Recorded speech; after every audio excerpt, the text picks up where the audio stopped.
if you will allow me. Obviously, the biggest news and the biggest ongoing news from BAFTAs night was the fact that you had it's not John Richardson, is it? It is John Richardson. Davidson. Davidson, that would say, because I keep thinking Pete Davidson. I'm like, no, that's that guy in America, John Davidson. Yeah, so yeah, John Davidson, who is the subject of the film, I swear. And I'm saying this. This is old news. By the time you've heard this, it's probably 3 weeks old. Everybody would have heard it. He has Tourette's, and I think throughout the time while he was in the audience, he was yelling things out. And when Michael B. Jordan and Delroy Lindo came onto stage to present an award, he yelled out a racial slur. And there's been a big sort of blowback from this and everything like that. And it is, and I feel like, well, I personally just want to say something about that. And that is that, well, because I feel like in this thing, there's two things that are going on. You have there's two groups of people here who should be protected. There's people who suffer from Tourette's, which is something that is still not fully understood by a lot of people. They still don't fully understand it. And I don't fully understand it, but I kind of know what the headline thing about Tourette's is, like, shouting out like involuntary tics that sometimes come out as insults and sort of like, rude words to people. I Yep. believe often the most offensive or inappropriate thing that could be said in At those that time. circumstances. Yes. Yeah, at that time. And It's like sneezing, and the longer yes. you hold it in, the harder it is to hold it in, and possibly the worse the thing you say will The be. more likely you are to say something more outrageous. Yeah. Yes. But this is very, very naughty because he yelled out the N word. Which the BBC somehow didn't see. I mean, I haven't heard it. I haven't gone back to watch it. I don't feel the need to go and I was watch. watching it. I didn't hear it. I heard the shouting, but I Yeah. didn't hear what was said when I was watching. But I was Okay. aware that you could hear shouting. But Okay. I couldn't discern a word when I heard it. Okay. I was aware, I was like, who's that shouting? And then I thought, it's because of I swear, and it's because so I didn't register at the time, thinking, what is all that noise in the background? But I didn't hear any words when I was watching. Okay. Also been But taken down from iPlayer, so it'll be hard to track down. it will be hard to track down because it's been taken down because they retrospectively went there and edited it out. And so he yells that, and I feel like in this there's people who should be protected. People who have Tourette's, who have a condition, there should be some sort of understanding extended to try and understand, okay, this is what's going on. But at the same time, I also feel like there have been people who have been insulted and, quite frankly, attacked. They've been attacked in a very, very public setting where they've had to keep their cool. Apparently, nobody backstage said sorry to them. Nobody backstage tried to explain anything to them.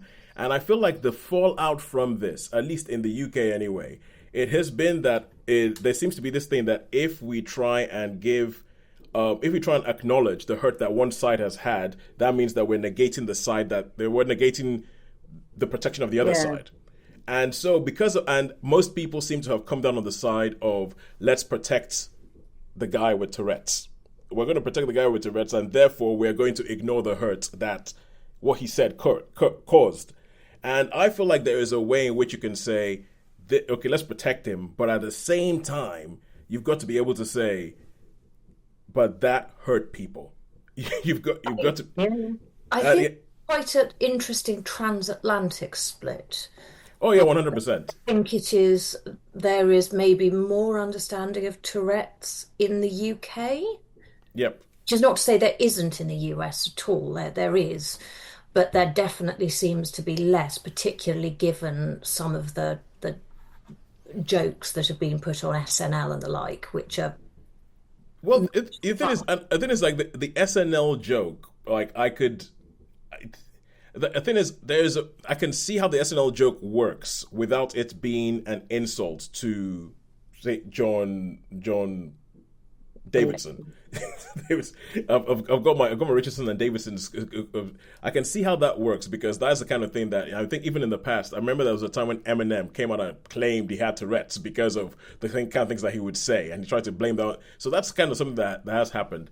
I mean, I think it's in the Black American community because you had Dion Cole at the NAACP Image Awards who did this prayer thing, and personally, I thought it was quite funny. And I thought that because the image, like the idea of somebody with Tourette's being in that crowd, I think is quite a dangerous and funny image, quite frankly. So I thought it was quite funny. But I know that there've been people like Piers Morgan who've come out and, I mean, I don't listen to anything that guy says because he always has his own stupid agenda, and I'm just kind of like, who's come on and, oh, dare you, this is terrible, and everything like that. And I feel like what's happening is that there's just a lack of, and it feeds to what I think I'm talking about, which is let's protect the guy with Tourette's, but by doing that, we are going to negate the hurt that what he said caused. It's getting balance, isn't it, between sensitivity to this condition, this involuntary condition, and also sensitivity to the fact that words have meaning and words have power to cause harm. And so it's getting that balance between, as you say, acknowledging that this is involuntary and it wasn't intended as an offence, but offence can be caused because it's because of the word it is and because of history. That word doesn't. That's that word isn't neutral. I couldn't use because it's just like, no, I couldn't use that word, even in another context. Even to say this is the word he said, I don't think I just couldn't use that word. Yeah. No. So it's getting that sensitivity, isn't it? About managing this what's happened from both perspectives. And I think they sort of failed by protecting one, they almost failed in the other. So it's lessons will be learnt. As I say.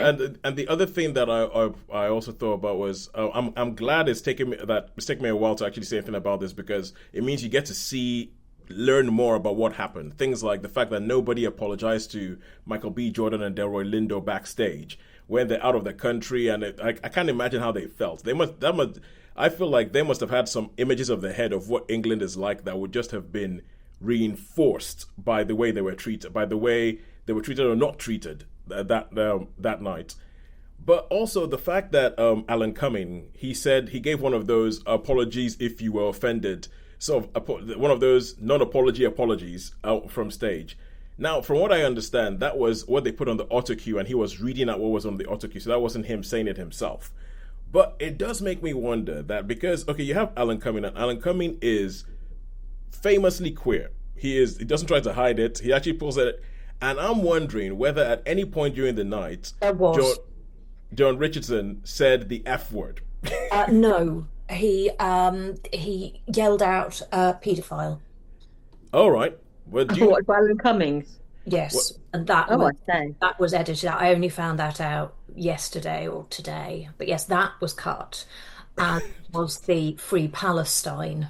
The Free Palestine thing was but that because that was from the slightly stage. Different. Yeah, that's slightly different because it wasn't him saying it, and it was more obviously out there, I would imagine. But it's okay, because I was wondering about that, and I was wondering pedophile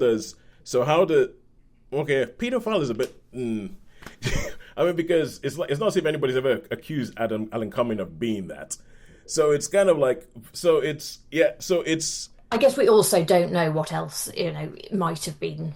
Yeah, I didn't watch the whole program, but I was watching because we watched Great British Throwdown actually. So when we turned over after that, you could frequently hear these exclamations. You could hear it in the background, but I couldn't work out what it was said. So he was obviously, shouting out throughout the program.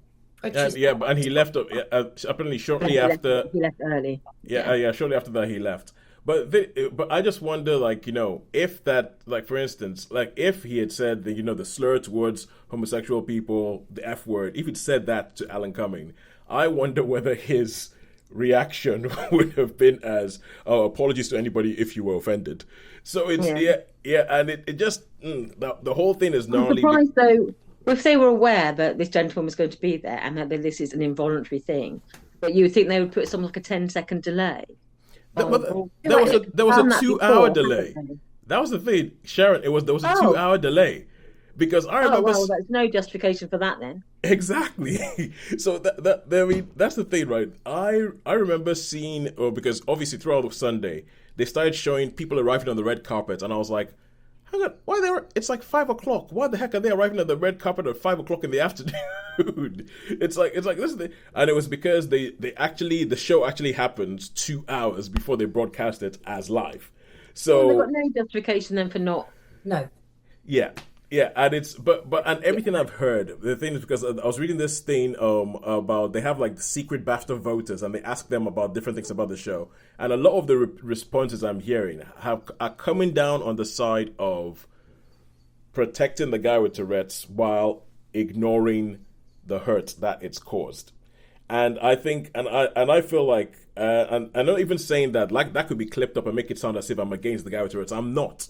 I think he has a condition that needs to be understood, but at the same time, I mean, even the stuff that he said himself, because he still has facilities, he still has agency, and even the stuff he's come out and he's said himself about it has sounded very weak.